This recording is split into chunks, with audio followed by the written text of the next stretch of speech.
Salut! Vidéo dans un environnement un peu différent de l'habitude. À l'origine, j'ai prévu de pas en tourner tout simplement ce week-end. Je suis pas chez moi. On est en déplacement, vous le voyez, en bord de mer pour raisons sportives. Et puis, j'ai répondu à différentes questions sur les autres commentaires et je me suis rendu compte que je vous avais pas parlé de la partie culture de printemps. Tournesol et surtout maïs.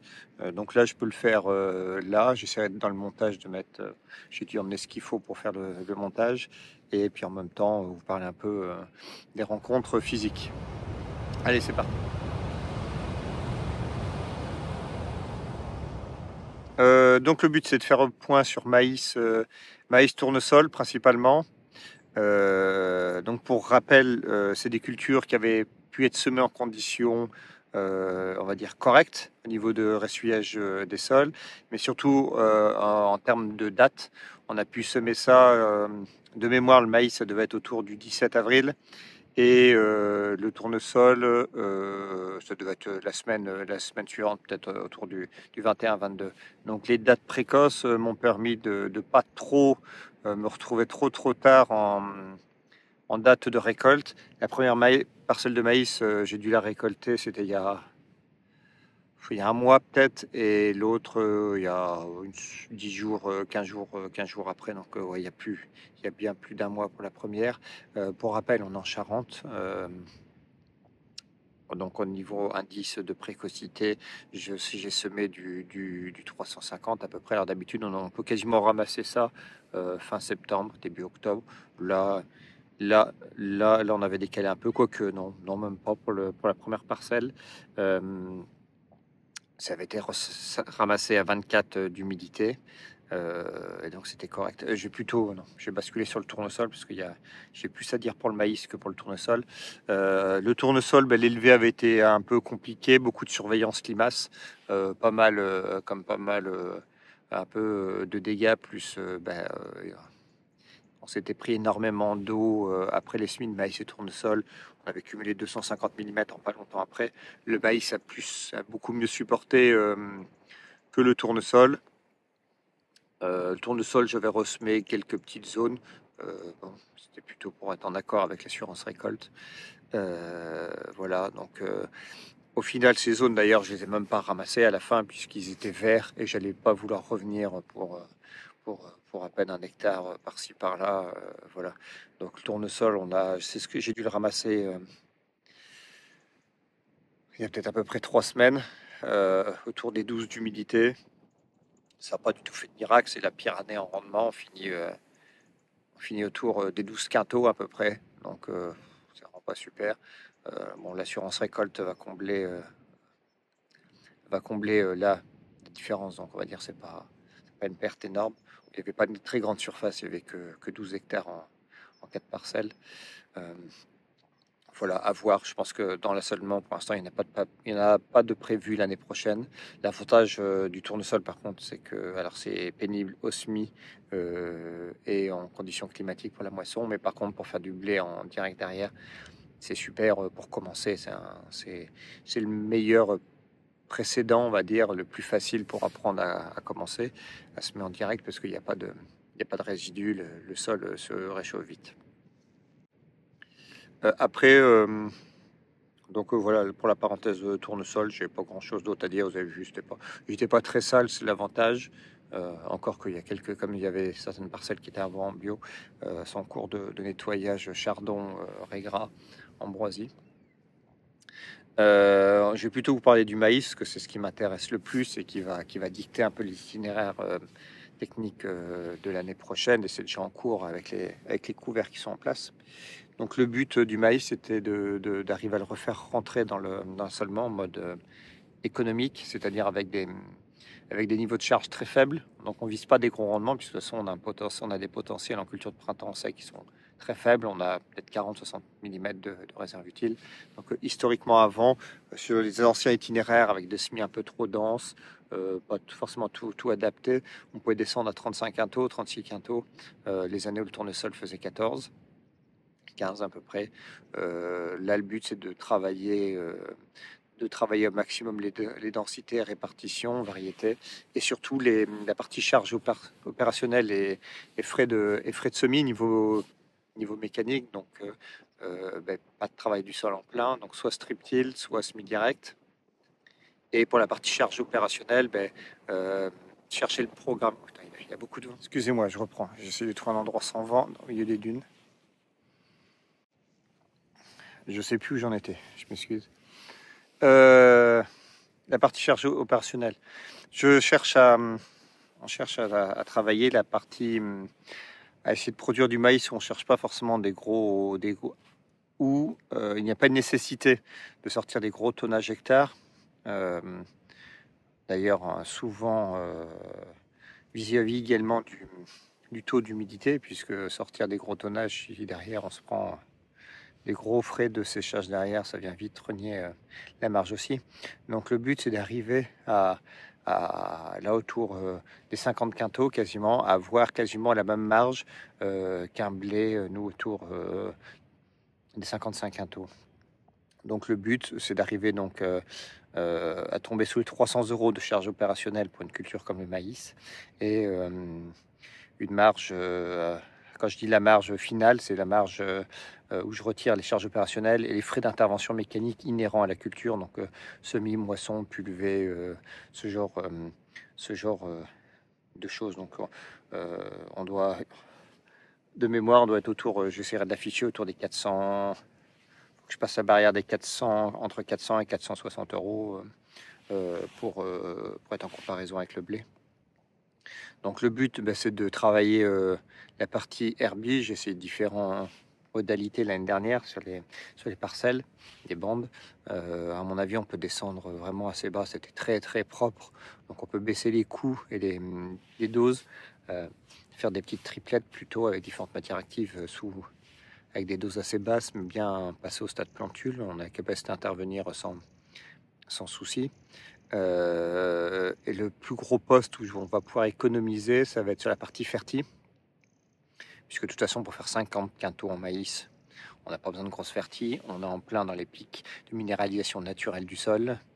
On peut mettre juste à mon avis, je vais partir mettre du NP au semis et peut-être 30-40 unités, mais ce sera peut-être la modalité normale avec 40 unités. Et puis après, je ferai des bandes 0 et des bandes 80 par exemple, mais je suis quasiment certain que le 80 ne sera pas économiquement intéressant. Dans les prochaines vidéos, il faut que je vous fasse celle sur les couverts. Vous verrez, les couverts sont vraiment pas mal et avec beaucoup de légumineuses. Maintenant que j'ai bien remonté le taux de carbone dans les sols, on va rebasculer tout doucement, diminuer la partie de plantes qui ont tendance à se lignifier et apporter un gros SURN et du carbone. Donc ça, c'était bien les premières années. Et là, maintenant, pour apporter des sucres rapides et de la nourriture rapide pour le sol et pour la culture suivante, on va diminuer cette part-là au profit des légumineuses et des vesses et autres. Mais ça, je vous en parlerai dans notre vidéo. Donc, à mon avis, il y aura besoin des coûts de fertilisation sur le maïs pas forcément importants. Rester sur des indices comme ça, 350. Là, ça m'a permis de moissonner tôt. Qui dit moissonner tôt dit un impact pas trop important de la batteuse. Et surtout, les pailles sont pris entre la moisson et la pluie. Les pailles ont pu commencer à se prendre de l'eau, commence à se dégrader avec les champignons ou autres, et donc pour venir semer du blé derrière, ça se passe beaucoup plus facilement. C'est pas gras dessous, il n'y a pas trop de matière. En plus, un maïs à 50 quintaux, il n'y a pas trop de matière. Donc le semis, là tout est en train de lever. Le semis, c'est pas trop mal passé. J'ai pu faire semis, c'est tri rouleau, comme je vous ai déjà montré, donc c'est pas mal. Donc là, globalement, cette année, c'était vite vu. Hein. Bon, entre le maïs et le tournesol, le maïs l'a largement emporté. C'était pas exactement dans les mêmes terroirs et le même secteur, mais ça fausse pas forcément énormément les chiffres, parce que le maïs n'a pas forcément celui où ça fait 50 quintaux, c'était loin d'être la meilleure parcelle. Alors, c'est très très hétérogène. Il y avait plein de zones à 20 quintaux et puis des zones à 60-70, quoi. Et l'autre parcelle était plus homogène à l'origine, sauf que les animaux, les sangliers ont fait énormément de dégâts, puisque ça faisait partie des premiers maïs du secteur. Donc ça par contre, c'est moins cool. Globalement, je pense que je dois avoir fait le tour. Donc assez content pas forcément mécontent, on espère toujours un peu plus un peu en rendement ou autre, mais c'est comme ça. Au niveau économique, à 5 tonnes, ça le fait, ça remplit les objectifs. C'est juste que voilà, je vais améliorer cette partie-là. La partie couvert a déjà été améliorée cet été là pour cette conduite-là. Donc couvert, implantation, acial, implantation. Bon, j'en parlerai l'année prochaine, mais je ferai des essais avec des densités différentes, mais aussi des interrangs différents. Je ferai peut-être certaines zones en 2 passes en- pour diminuer encore le nombre de pieds sur la ligne, mais multiplier le, le nombre de lignes. On verra ça. Je pense que j'ai dû faire le tour pour les cultures de printemps. De toute façon, il n'y avait que ça. Il n'y en a pas d'autres. Bon, voilà. On peut passer à l'étape suivante.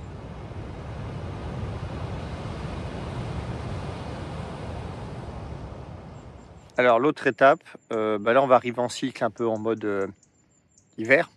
Donc, ce sera plutôt... il y aura pas de moisson à venir, il n'y aura pas de semis à venir. Moi aussi, il y aura encore quelques... Il me reste les févroles, poivès, triticales à faire, c'est tout. Mais les blés, c'est fini. Enfin, il reste une parcelle en bio, c'est tout. Le but maintenant, en hiver, c'est de passer sur la partie, on va dire, un peu formation, information, recevoir les groupes, prendre le temps d'échanger avec les personnes sur les points qu'ils veulent travailler, faire découvrir sur le terrain. Donc en ça, le but c'est de caler plusieurs dates. Donc là, il y a une première date, on va voir selon le nombre de personnes, si on décale ou pas, ou le nombre d'inscrits. Après, on basculera en début 2025. Donc là, il y a le vendredi 29 novembre, en date de caler en rencontre physique, pour ceux que ça intéresse.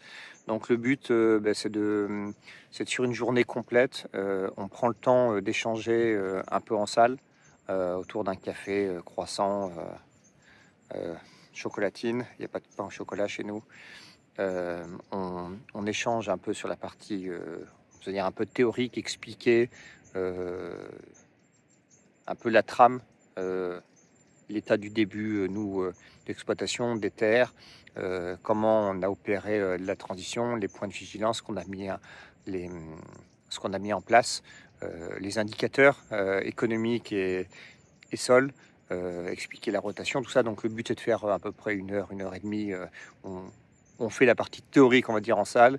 Et après tout le reste du temps, le but c'est d'être sur le terrain pour aller voir les différentes cultures, les différents couverts, différents types de parcelles, pour montrer un peu l'évolution des sols, et aussi la partie matérielle, pour ceux que ça intéresse, les machines spécifiques, semoir à disque, semoir à dents, strip-till, ce genre de choses. Donc le but c'est de faire sur une journée un peu un panorama complet de découverte, explication, et après ça peut amener plus loin sur des gens qui veulent l'accompagnement, des explications, où on peut apprendre, on peut arriver à faire des thématiques spécifiques, soit avec groupe, soit en individuel, parce que les gens font des attentes un peu différentes. Donc le but, c'est d'arriver à construire quelque chose pour aider les gens sur la phase d'accompagnement, transition ou perfectionnement. J'étais en train de faire le montage de la vidéo et je me suis rendu compte que j'ai oublié un passage. Pour la partie tour de plaine et inscription, pour le coup, je vous ai pas expliqué comment faire.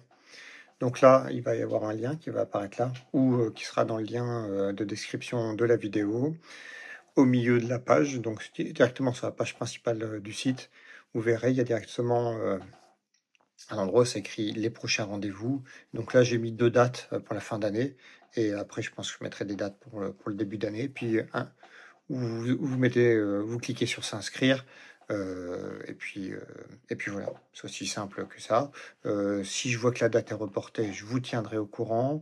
Euh, si les 2 dates vous conviennent, vous pouvez vous inscrire soit aux 2, et puis après on avisera. Je me doute bien que vous n'allez pas venir 2 fois. Et puis voilà. Pour les gens, par exemple, qui ne sont pas disponibles pour ces dates-là, par contre, ce que vous pouvez faire, vous inscrivez à droite sur devenir membre, ou vous créez un compte gratuit sur le site.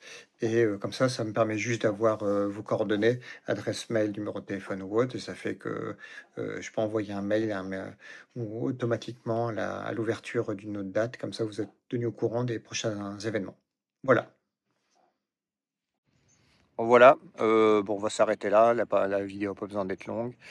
Bon, j'espère que je vais réussir à avoir rattrapé un peu le son des premières prises de vue. Là, je suis bien à l'abri des dunes. On est pas mal. Euh, et puis, je vous dis à bientôt. Salut.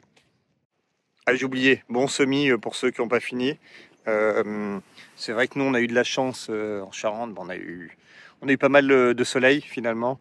Je sais qu'il y a la plupart de la France était sous le brouillard, les purées de pois ou autres. Bah, le brouillard commence à on va dire une vingtaine de kilomètres au nord de chez nous. Donc c'est vrai qu'on a été un peu gâté par la météo. Ça nous a aidé à avancer dans des conditions correctes. C'est pas forcément les semis de l'année, mais pour du blé, je sais que chercher la perfection, c'est pas forcément payant. Ça, c'est pas toujours. Bon, les semis n'étaient pas dégueulasses non plus, mais les lignes de semis n'étaient pas toujours parfaitement fermées. C'était pas aussi bien que ce qu'on cherche à faire d'habitude. Bon, je dis ça, mais l'année dernière, c'était pas non plus la perfection. Mais cette année, c'était différent. En fait, c'était grand en profondeur et ça ressuyait jamais. Alors que l'année dernière, c'était plutôt une perte d'adhérence sur les premiers centimètres, parce qu'on arrivait d'une période sèche, on s'est pris beaucoup d'eau, alors que là, c'est que les sols n'ont jamais ressuyé fort. Donc voilà, mais on va voir si toutes les levées se passent correctement. Et puis on verra ça de toute façon dans les futures vidéos et dans les tours de plaine. Voilà, je souhaite bon courage à ceux qui sont encore dans les semis. Des fois, prendre la réflexion sur la qualité des semis. Alors bon, le blé n'a pas forcément besoin de grand-chose pour lever, juste d'être couvert. Après, ce qu'il faut faire gaffe pour moi, c'est vraiment pas abîmer le sol pour forcer le semis. Des fois, il vaut mieux pas faire un semis que d'impacter le sol et il faudra rattraper la structure derrière. Si par exemple vous voulez faire un colza ou un couvert, donc ça va être compliqué. Mais bon, il vaut mieux faire des semis qui vous plaisent peut-être pas trop à la volée, recouvert quelque chose, mais sans impacter la structure en profondeur du sol, que de forcer le passage. Donc des fois, soit décaler, soit partir sur autre chose, soit voilà. Mais pensez à votre sol autant qu'au portefeuille, parce que sinon, à moyen terme, le sol, il va comme vous couler le portefeuille. Allez, salut.